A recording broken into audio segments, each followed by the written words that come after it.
Stop begging God. Do you ever catch yourself begging God for things?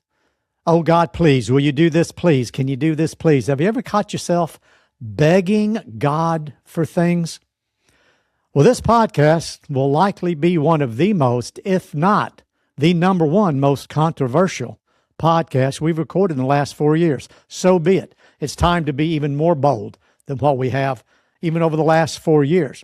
For the call, the assignment of the Kingdom Institute is to help teach you how to unleash the unlimited power of the Spirit of God through you so you can transform your company, your community, and your country to create sheep nations for the ultimate return of Jesus. That we're doing our part. And our job is to be an apostolic teaching mechanism for you to teach you how to unleash that unlimited power. And today's podcast is one based upon a conversation I had just yesterday here in the studio with a dear friend. Let me share with you the phone call I had, the struggle I had in the phone call with my friend, and then the download I've got, and I'll share with what I remember the prophetic words I spoke over my friend that seemed to transform the way he was seeing his entire business and actually his entire life. Give all credit to Jesus. Here's the backdrop of the story. I got a call from a friend who I've been walking with for the last couple of years. Don't talk to him much. We'll call his name Tony. That's not his name, but we'll say Tony. Don't talk to Tony much, but I know what he's doing. And the truly God-inspired supernatural ways that he has created through God, giving him a very specific formula that can literally transform desert into green grassland, that can transform and break down chemicals to come back close, if not actually, to what the Garden of Eden was like. This man is on top and has all the formulas for that. That's the backdrop. And it's been an incredible struggle for him the last couple of years. Partners have not been good. He's had a lot of struggles. Now, I'm not saying he's perfect. He would not say he's perfect. But he called yesterday in desperation. I've never heard this in his voice and in his demeanor before. Jim, he said, I was praying. He's always so kind. He calls me Dr. Harris and Dr. Jim. And, I try to encourage Tony not to say that, but he does out of honor. He said, I asked the Lord this morning, this was yesterday, I've been asking him for wisdom. And I asked him, should I call somebody today? And he said he put my name, the Lord put my name on his heart, and he called. I answered.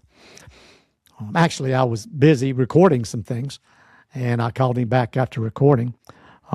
And I heard a story. He said, Jim, I'm just in desperate times.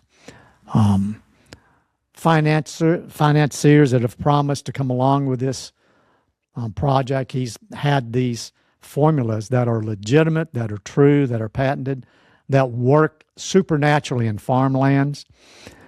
And he's all over Mississippi and Oklahoma and has proven these products time and time again, even for himself on human, and literally healing humans with some of these natural, God-inspired blueprint formulas. It's all legit. It's all there. And he's having a real struggle of a time, even to the point to where he's behind on financial payments, trucks and houses, and a variety of things. He's in a desperate place. And he was trying to figure out why. He's a righteous man of God, a fully Spirit-led man of God. Has dedicated everything, his life, his wife, his family. He's all in on this particular assignment, but it's been a huge struggle. And as I was hearing the true sadness of his current plight, where he is right now, I was asking the Lord as I was listening to him, Lord, do you have a word for him? Is there something I can say? And for 10 minutes, 15 minutes, 20 minutes, 25 minutes, I had nothing. And I told Tony, I said, I'm not going to say anything unless I hear it from the Lord. You know me. I'm not going to give you what I think you should do. Who cares what Jim thinks? And there was a pause in the conversation. And he was in tears. He's under so much pressure, so much pressure. I could not discern exactly what the pressure, what to do or what to say. And then Tony, said this, something like this. He says, Jim, I've been begging God day after day. I've been begging God, show me, do this, bring the money. I've been begging God.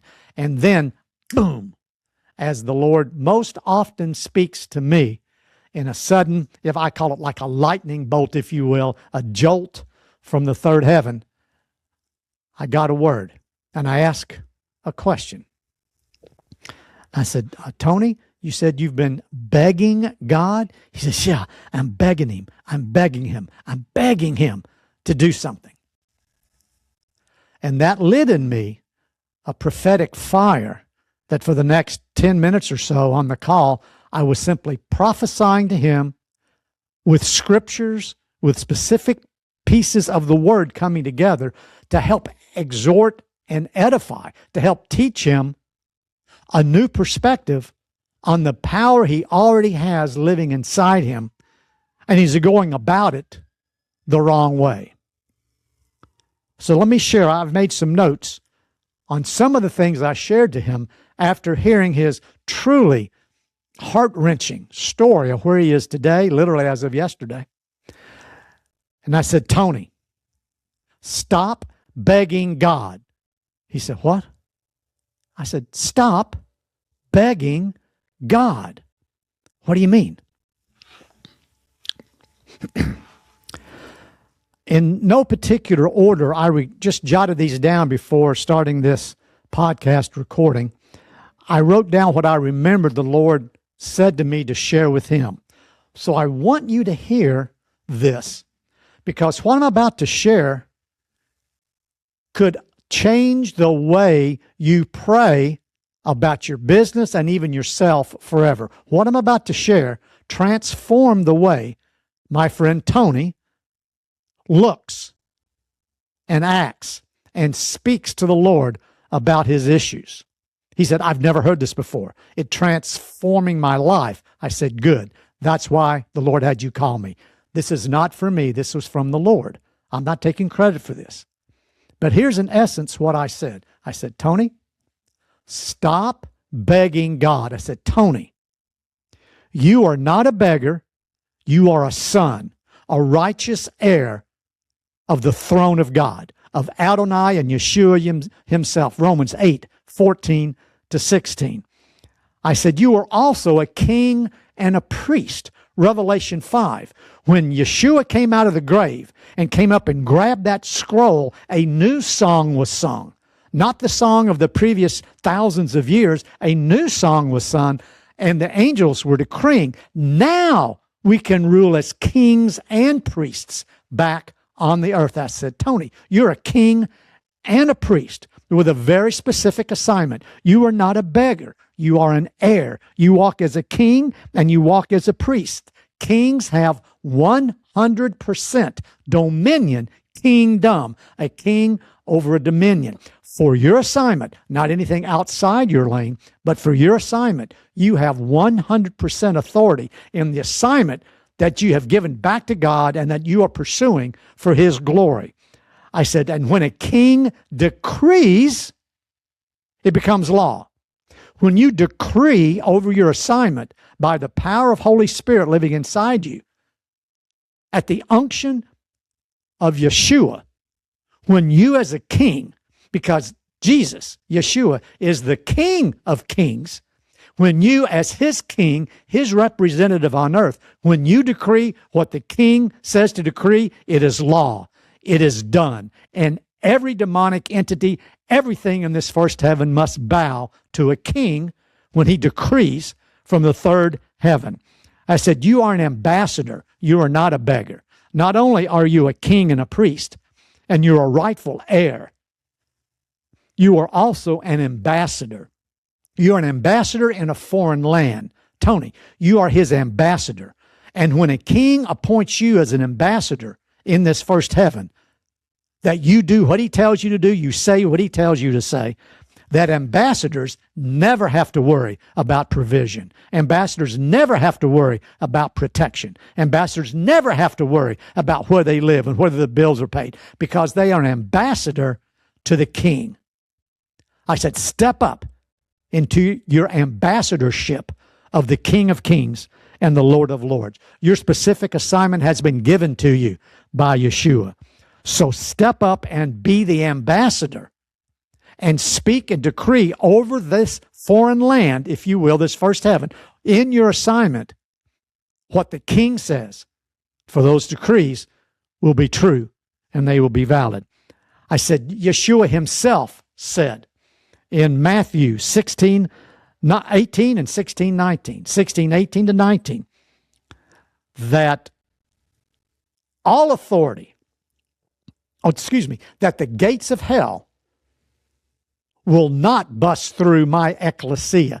That ecclesia, as Jesus was showing his disciples, and I've taught on this several times in this podcast, that when Yeshua was bringing his disciples up to what was called by Israelites at that time, by Jews, the gates of hell, a huge place in northern Israel with cutouts and demonic statues in the mountains with a big cave, where once a year the Jews were worshiping Baal and asking the demonic entity of Baal to come out, and they thought, bless them for a year. That was the gates of hell. Jews would not even enter that land. I said, Tony, when Jesus said, I will build my ecclesia, that's you and me on earth getting out of the church. That is a governing authority over how things are done in this earth. That's true ecclesia, not just believers in a church.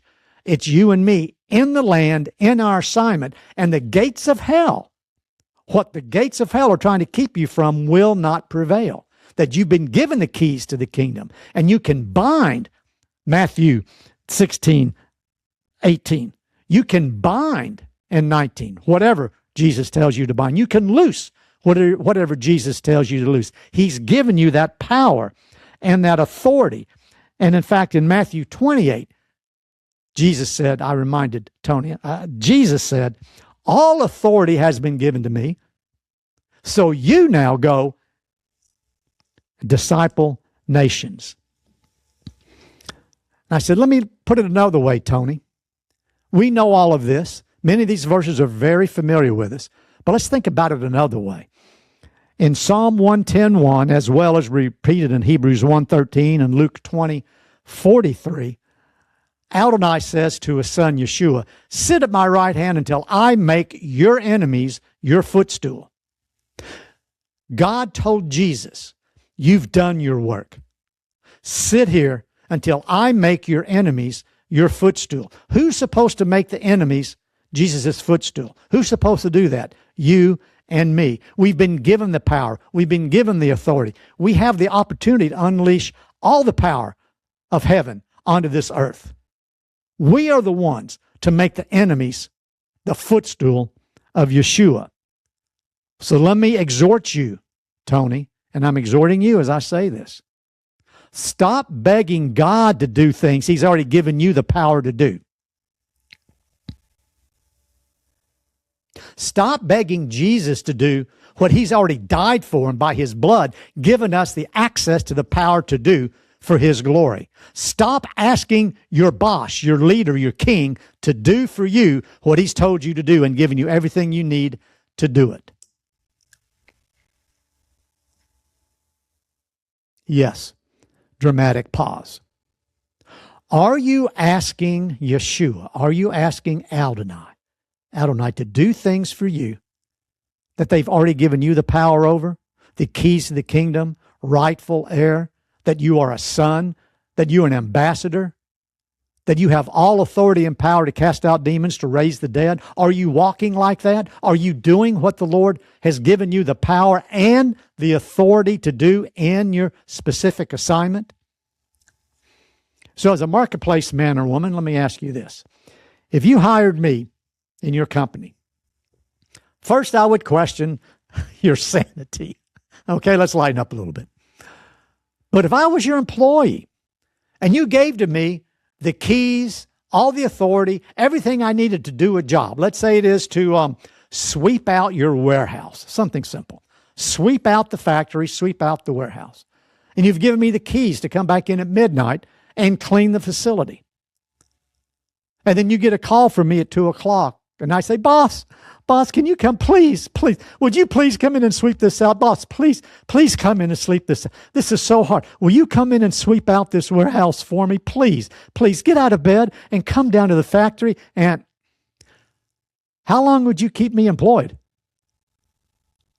How long would you keep me employed? I must give credit where credit is due. I heard that example from Pastor Bill Johnson at Bethel. He said it far more eloquently than me. But the point is, as a boss in the marketplace, and you give your employees everything they need to do what they're supposed to do, and you expect them to do it after your command, if you will, to do it, and they don't do it, and they come back and ask you to do it for them, then why do you need them around? And would you do it? No. You'd pass on that assignment to someone else.